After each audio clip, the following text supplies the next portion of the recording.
Kindly click like and subscribe to our YouTube channel and press the notification button for more. Thank you. Oh yeah, let us greet him. Happy birthday. Let us wish him. Happy birthday. Oh, let us celebrate him. Happy birthday. Kikali Ayinde. Happy birthday. Happy birthday. Happy birthday. Happy birthday. Làwọn kọ́lọ́jọ́ bí. Kikali Ayinde, the dearest son of Alhaji Bilal, an irreplaceable son of Alhaja Mujidat.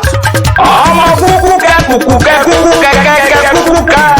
Lónìí wọ́n ní mò ń kó bẹ́rẹ́ fún Kikali Ayinde. Olómi lára, ó mọ́ lára, ọmọ ajílàlà ẹ̀sọ́, ọmọ ajífojoojúmọ́ dán lára dé ègbé. Erin jẹrẹjẹrẹ ní mú rí mọ́kò náà yọ. Kikali, today is your day, your special day, your birthday. You are from Milton Keynes, British. You are mommy and daddy little prince. You are celebrating your 10th birthday. Your parents, Alhaji Bilal and Alhaja Mujidat, says you are their adorable boy. Even though you won't remember this very special day, but we hope you look back on it with love and say that we adore you with all our hearts. Happy birthday to the apple of our eyes, the one we adore more than any other, our dear son, to the most special person in our life now and always. We hope you have a fantastic birthday and the very best year ahead. It is exactly 10 years ago to this day we received the greatest gift of our life, a beautiful bouncing baby boy of our own. Before you even enter this world, our sweetheart, we already loved you with all our heart.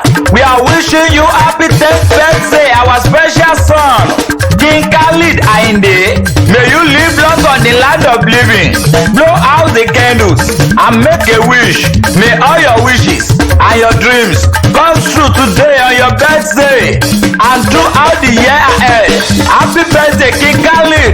We wish you long life and prosperity, Ayinde. Ọmọ ọ̀rọ̀ dandan níyù, ọmọ ajílàlà ẹ̀sọ́, ọmọ ajífojoojúmọ́ dá lára dé èké, ọmọ Bilal, ọmọ Mujidat, ọmọ Milton Keynes, ọmọ British, máa wòlẹ̀ máa rọra. We wish you long life and prosperity and may you never be relegated to a state of melancholy or gàgbàtúwà fiasco. Bó bá wá lẹ́ni tó mi yín wípé ta ló kọrin ewì sínú àwo. Ẹ jẹ́ kó máa yé wọn pọ́nmọ́ kékeré kan ní àpáta ewì ní ń jẹ́. Bóyin bá ṣe tó òyìn agbéra ó dinú kókó ògì bá fẹ̀rẹ̀ bọ̀dọ̀ bá ṣe tán. Abẹ́rẹ́ bọ̀dọ̀ agbéra ó dinú sàárẹ̀ tó kọ́lé sí àpáta ewì. Mo gbéra mò ń rebi táwọn forí mi sọlẹ̀ sí níbi ojúmọ́ ti mọ́ jáde gbogbo ilẹ̀ kílẹ̀.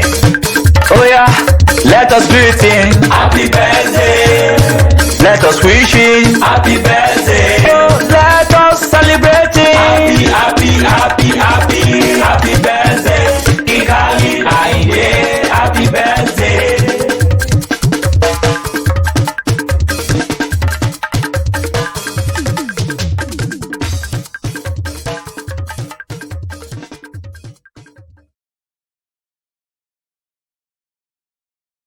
Kindly click like and subscribe to our YouTube channel and press the notification button for more. Thank you.